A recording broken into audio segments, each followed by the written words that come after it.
रहमानिर्रहीम। शुरू अल्लाह के नाम से जो बड़ा मेहरबान निहायत रहम करने वाला है। अस्सलाम वालेकुम। मेरा नाम खौला कमर है। मैं आपकी 3 क्लास की उर्दू की टीचर हूँ। इससे पहले हम अपने आज के वर्क की तरफ चलें, देखते हैं हमारा आज का अखलाकी सबक क्या है। हमारा आज का अखलाकी सबक है इल्म हासिल करो।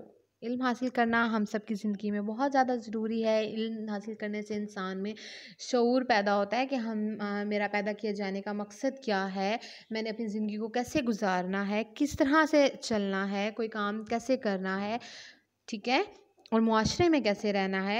हमारे प्यारे नबी सल्लल्लाहु अलैहि वसल्लम ने भी फरमाया कि इल्म हासिल करना हर मुसलमान मर्द और औरत पर फ़र्ज़ है और फिर हमें सुन्नत रसूल पर भी अमल करना चाहिए, ठीक है ना। और इस मुश्किल दौर में, कोरोना के दौर में, अभी जो कंडीशन चल रही है, हमारे स्कूल ने जो है आपके लिए ऑनलाइन क्लासेस जो स्टार्ट की हैं, उसका मेन पर्पज़ यही है कि जो बच्चे हमारे घर पर बैठ गए हैं, स्कूल नहीं आ पा रहे, तो क्या हो कि वो घर बैठकर अपनी तालीम को कंटिन्यू रखें, जारी रखें, तालीम पर अपनी तवज्जो दें। उतनी तवज्जो, उतने शौक़ से अपना काम करें जितनी मेहनत और लगन से आपके उस्ताद आपके लिए मेहनत कर रहे हैं, ठीक है। अच्छा, अब हम चलते हैं अपने आज के काम की तरफ। आज हमने उर्दू बे का काम करना है। सबसे पहले हम करेंगे ज़रबुल इमसाल, फिर हम करेंगे मुज़क्कर मोनस, फिर हम करेंगे अल्फ़ाज़ मुतज़ाद और सबसे एंड पर हम करेंगे अल्फ़ाज़ मुतरादिफ़। सबसे पहले ज़रबुल इमसाल, वो कौल या जुमला जो किसी कहावत के तौर पर मशहूर हो जाए, वो ज़रबुल मिसल कहलाता है। उसकी जमा ज़रबुल इमसाल है।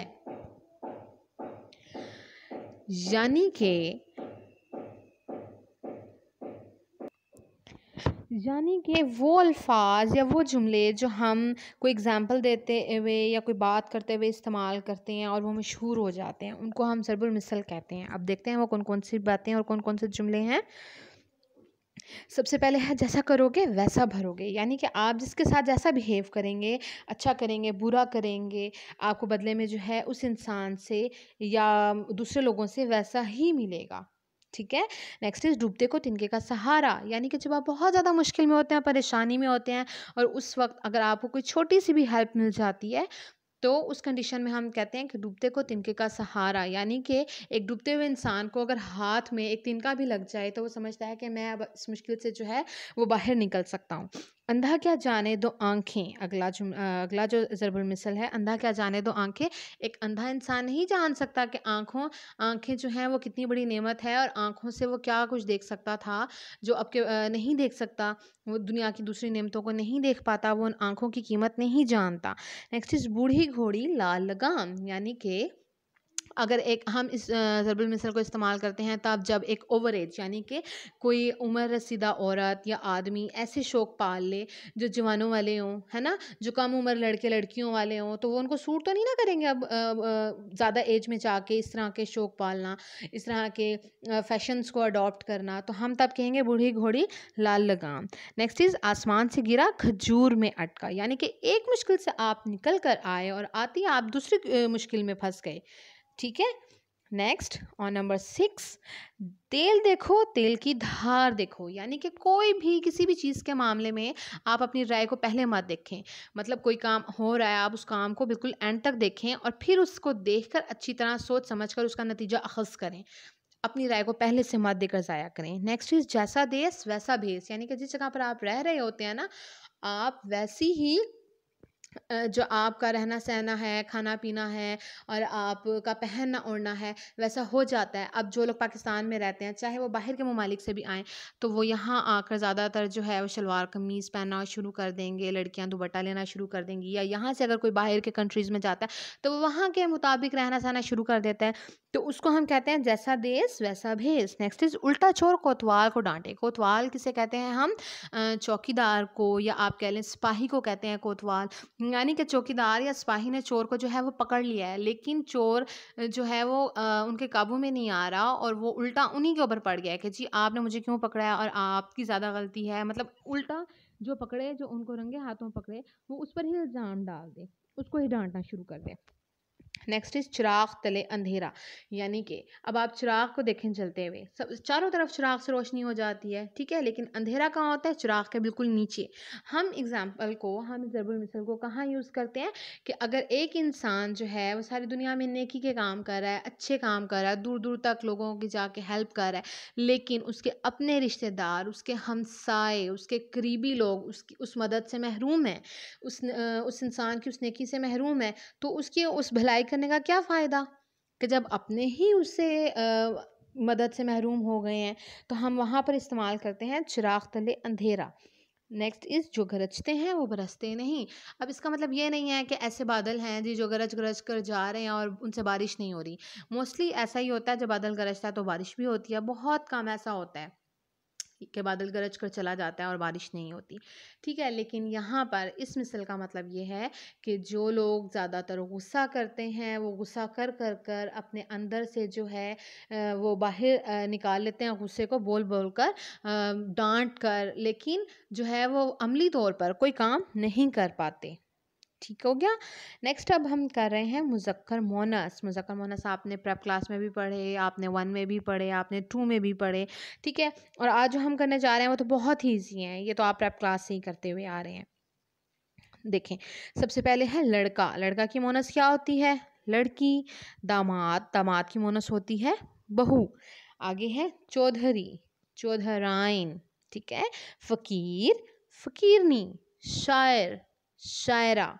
वेरी इजी, ये सब आपने जो है अपनी 1 और 2 क्लास में पढ़े हुए हैं। नेक्स्ट वर्ड इज़ बैल। बैल मीन, बैल जिसे आप इसकी मोनस होती है गाय, बैल गाय। नेक्स्ट इज़ मरीज़, पेशेंट। जो मेल पेशेंट होता है, जो बीमार होता है, उसको हम मरीज़ कहते हैं ना। अगर तो वो आदमी है, लड़का है, तो वो मरीज़ होगा, और अगर वो औरत और लड़की है तो हम क्या कहेंगे? उसको मरीज़ा कहेंगे। नेक्स्ट इज़ हिरन, ठीक है। और हिरन की मोनस क्या होगी? हिरनी। ये भी आपने 1 क्लास में 2 क्लास में पढ़ा। नेक्स्ट इज़ भांजा, भांजी। बच्चा, बच्ची। मोर, मोरनी। बहुत ईजी हैं और ये तो आपको भी याद भी हो जाने चाहिए, मेरे साथ साथ ही रिवाइज करते जाएं। नेक्स्ट इज़ अल्फाज मुतज़ाद। बाज़ अल्फाज मायने के लिहाज से एक दूसरे के उल्ट होते हैं, उन अल्फाज को मुतज़ाद कहा जाता है, ठीक है ना। ये भी आपने वर्ड्स ऑपोजिट्स पढ़े होंगे इंग्लिश में, और ये भी आप रैप क्लास से पढ़ते हुए आ रहे हैं, और यहाँ भी आप जब पढ़ेंगे तो वो बहुत ईजी हैं, सारे आपको आते हैं, है ना। ये 2 क्लास में भी पढ़े हुए हैं आपने। नेक, नेक का मुतज़ाद होता है बद। दुख, सुख। नेक्स्ट इज दुश्वार। दुश्वार का मतलब होता है मुश्किल। नेक्स्ट आगे इसके सामने 2 वर्ड्स रिटर्न है, आसान और स्लैश में है सहल। मतलब दोनों का मीनिंग सेम है, आप आसान भी लिख सकते हैं, आप सहल भी लिख सकते हैं। नेक्स्ट इज झूठ, मुतज़ाद सच। नेक्स्ट इज बुलंद। नेक्स्ट उसका मुतज़ाद है पस्त। बुलंद मीन ऊंचा, पस्त मीन नीचा। अच्छा जी, आगे है दुनिया। जिस दुनिया में हम रह रहे हैं, हमें लगता है कि कभी ख़त्म ही नहीं होगी, लेकिन इसका उल्ट बिल्कुल क्या है? आखिरत। जब हमने मर जाना है, क़यामत आनी है, तो आखिरत तो आनी है ना, और उस आखिरत की किसी को भी कोई फ़िक्र नहीं है, सब गलत कामों में मसरूफ़ हैं। नेक्स्ट इज़ सीधी, बिल्कुल स्ट्रेट। उल्टी, बिल्कुल उसकी ऑपोजिट, टेढ़ी मेढ़ी हो जाए जो, ठीक है। आगे है दुश्मन। उसका उल्ट क्या होगा? उसका मुतज़ाद क्या होगा? दोस्त। रहमत, ब्लेसिंग्स, ठीक है। जहमत, जो आपके लिए तकलीफ़ का बायस बन जाती है, वो चीज़ जहमत होती है। नेक्स्ट इज़ ख़ास, स्पेशल, आम, कॉमन। ख़त्म, एक चीज़ ख़त्म हो जाना, बिल्कुल एंड आ जाना, और उसका ऑपोजिट क्या होगा? शुरू। ओके, अब हम करने जा रहे हैं अल्फाज मुतरादिफ। ऐसे अल्फाज जो मायने में एक जैसे होते हैं वो मुतरादिफ कहलाते हैं। मतलब उनके मीनिंग्स जो हैं वो सेम है। मतलब लफ्ज़ एक मीनिंग के 2 वर्ड्स हो सकते हैं ना, तो उनको हम अल्फाज मुतरादिफ कहते हैं। अब पहला लफ्ज़ है जुर्रत।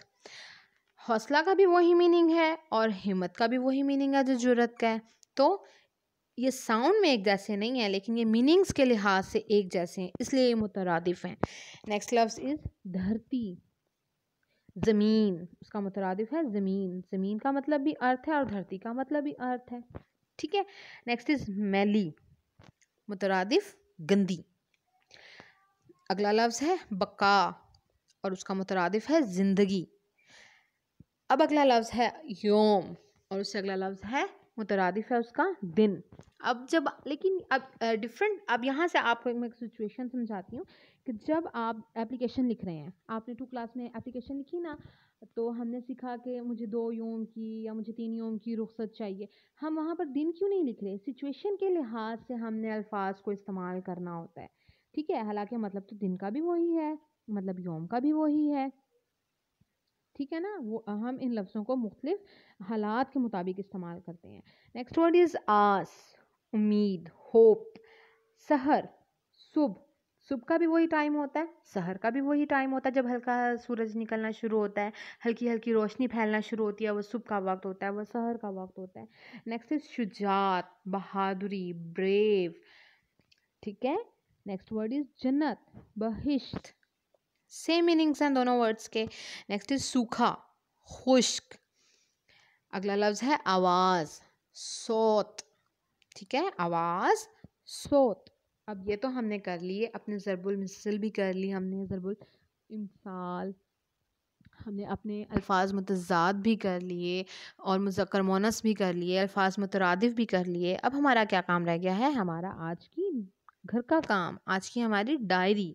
आपकी डायरी क्या है? आपने मुज़क्कर मोनस याद करने हैं, आपने अल्फाज मुतज़ाद याद करने हैं, इनको अच्छी तरह से याद करना है और रफ़ कॉपी पर लिखकर इनकी अच्छी तरह से प्रैक्टिस करनी है।